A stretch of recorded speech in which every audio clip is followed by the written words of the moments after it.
আরে ভাই কথা বলতে না, বুয়া কাকে বলেন আমাকে বলেন না, তাকে তাও তো বুঝলাম না, খালি বুয়া বুয়া আলাদা।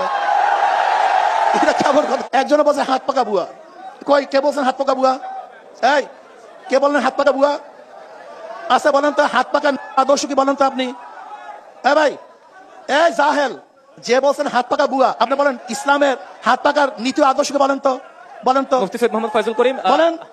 এর জন্যই বলছি আমাদের দেশের সবচেয়ে বড় সমস্যা হলো জাহলাত। নিশ্চয়ই আপনার কথা একটা আমাদের দেশের বড় সমস্যা জাহলাত, আপনারা আসলে না জানা। সাম্যের দেশ গড়তে চান, নিশ্চয়ই এটা অত্যন্ত ইসলামী আন্দোলন হাত পাকা বুয়া হবে কেন? আমরা একটু এই রক্তের মধ্যে এক ফোঁটা হারাম নাই, তোমরা যাদের পিছনে আছে তার রক্ত হারাম ভরা। আপনার কাছে আমরা এই রক্তের মধ্যে হারাম নাই, বাবার রক্তে হারাম নাই, দাদার রক্তে হারাম নাই।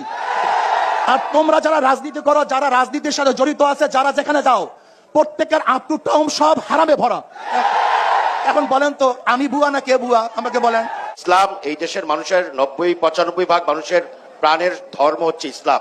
এই ইসলামকে পুঁজি করে কেউ রাজনীতি করুক বা ইসলামকে পুঁজি করে ভোটের মাঠে কোনো কিছু অর্জন করতে যাক, এটা সঠিক না, আমরা বিশ্বাস করি না। যে বিষয়ে অভিজ্ঞ না তাকে সেই বিষয়ে কথা বলা ঠিক না। এখন রহমতুল্লাহ সাহেব ইসলামের কথা বলে, এই কথাই মানবো? আমাকে বলেন তো। আমি ভাবি উনি যখন ডিবেটের একটা মাসালা হবে, আমি ডিবেট করবো কার সাথে? আমার ডিবেটও সেই পর্যায়ে একটা করবেন। আর একজন নায়েবে আমির থাকতো, তাহলে আমি ডিবেটে যেতাম। এখানে ব্যাপারটা হয়েছে আপনারা একজন এখানে ডিবেটের জন্য আমাকে ডাকছেন, আসলে মনে হয় এরকম। কিন্তু আমরা তো আপনাদের কথাগুলো শুনতে চাই। নাও এখানে ঘটনা হয়েছে আমার আরেকজন ক্যান্ডিডেট থাকতো, আরেকজন ক্যান্ডিডেট থাকতো, আমি তার সাথে কথা বলতাম।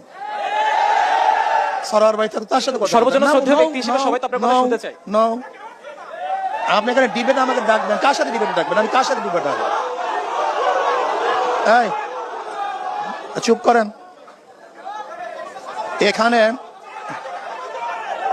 এখানে মূল বক্তব্য হলো এই,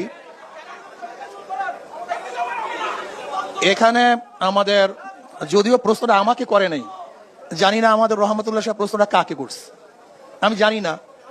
যে যদি ক্ষমতায় যান আর যদি অভিজ্ঞতা না থাকে, আমি জনাব রহমতুল্লাহ, আসলে ডিবেট আমার ঠিক না। আসলে আমি আজকে ডিবেট দিকে যাইতেছি, এটা কিন্তু আসলে ঠিক না। আমি জানি না এই পরিবেশ কিরকম হবে। আমাদের বেগম খালেদা জিয়ার কি অভিজ্ঞতা ছিল আমাকে বলেন তো?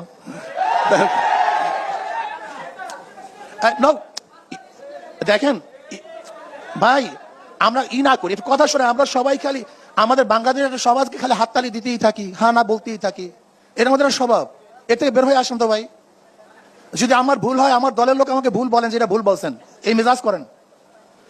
যদি আমিও ভুল করি, আমার মেজাজ, আমার দলের লোক বলেন হুজুরা ভুল, এই মেজাজ করেন। আর আমার শত্রু যদি সঠিক বলে, তাকে বলেন এটা সঠিক কথা বলে, এই মেজাজ করেন আপনারা। কিন্তু আমাদের মতো অবস্থাটা কি? আমাদের